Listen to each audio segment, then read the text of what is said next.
السلام عليكم ورحمة الله. أسعد الله مساءكم من جديد، ويا رب دايما تكونوا بخير وفي أحسن صحة وفي أحسن حال دايما يا رب. الشعب المغربي العظيم، الشعب المغربي أبو الشهامة، أبو الكرم والاحترام والذوق والتقدير، الشعب المغربي العظيم.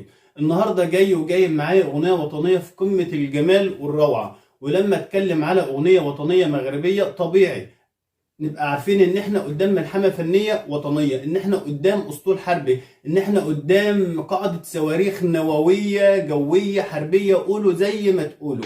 لان الاغنيه الوطنيه المغربيه اغنيه شافت مأساة بعينها، اغنيه مرت بظروف ومرت بمحنه، مرت بحاجات كتيره جدا جدا جدا. ليه انا بقول كده؟ لان الاغنيه الوطنيه المغربيه بتنقل لنا صوره حقيقيه اتعاشت.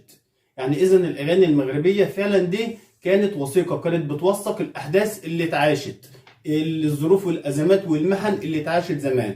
ومعروف ان الشعب المغربي الضربه اللي ما بتموتش بتقوي، وطبعا الضربه بتقوي اللي هو اصلا الشعب القوي. يعني الضربه مش هتقوي غير الشعب القوي، مش هتنشف في العظم غير اصلا الشعب اللي عظمه ناشف في المحن والازمات والظروف.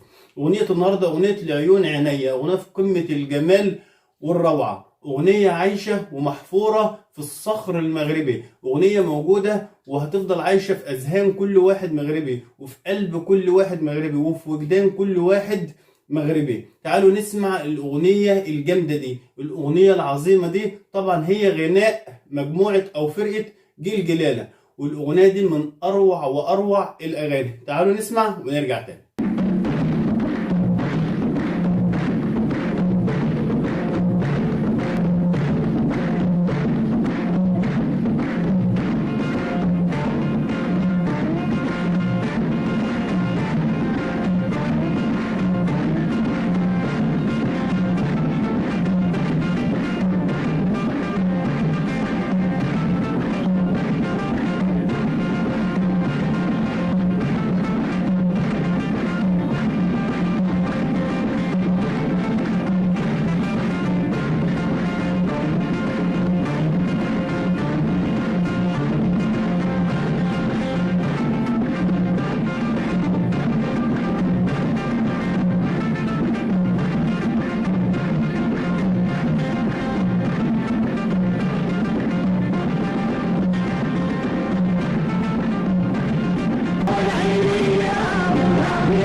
سمعنا وشفنا الجمال، أغنية في منتهى الجمال وفي منتهى الروعة، أغنية لعيون عينيا. طبعا هي غناء مجموعة أو فرقة جيل جلالة.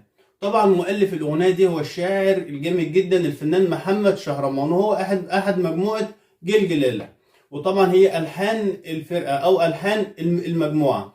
وطبعا مش يعني لو هنتكلم مش هنقدر نعد الأغاني الجميلة العظيمة اللي عملوها وأثرت فعلا في الوطن العربي وأثرت في الشعب المغربي.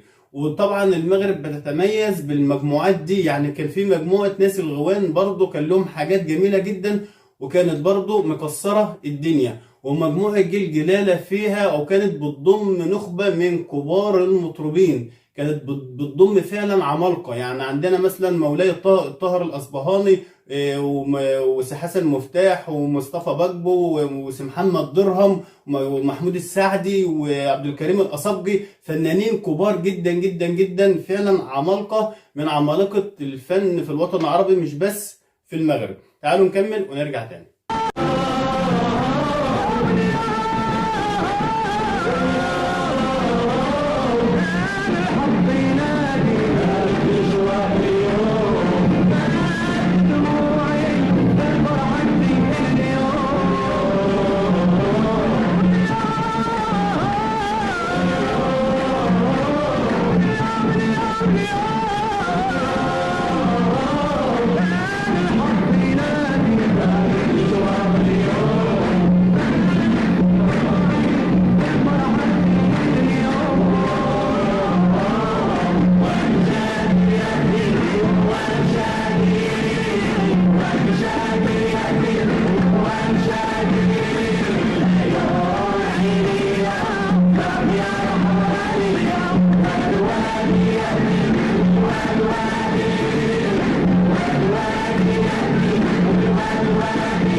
لعيون عينيا والساقية الحمرا ليا والوادي وادي يا سيدي، أغنية في منتهى الجمال والروعة. طبعا الكلام هنا على مدينة العيون، أغنية في منتهى الجمال وفي منتهى الروعة.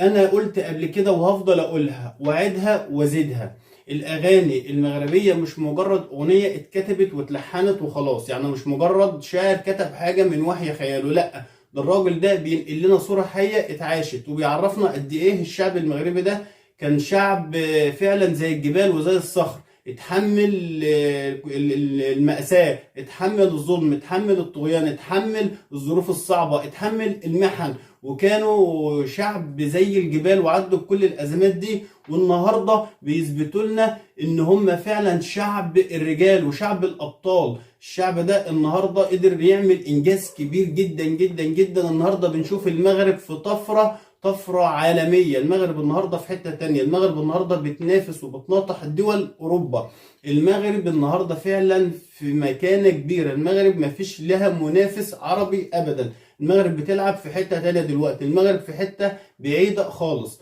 طبعا نرجع تاني للأغنية بتاعتنا الجميلة دي، بس لما نسمع ونرجع تاني.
لعيون عينيا والساقية الحمرا ليا والوادي وادي يا سيدي.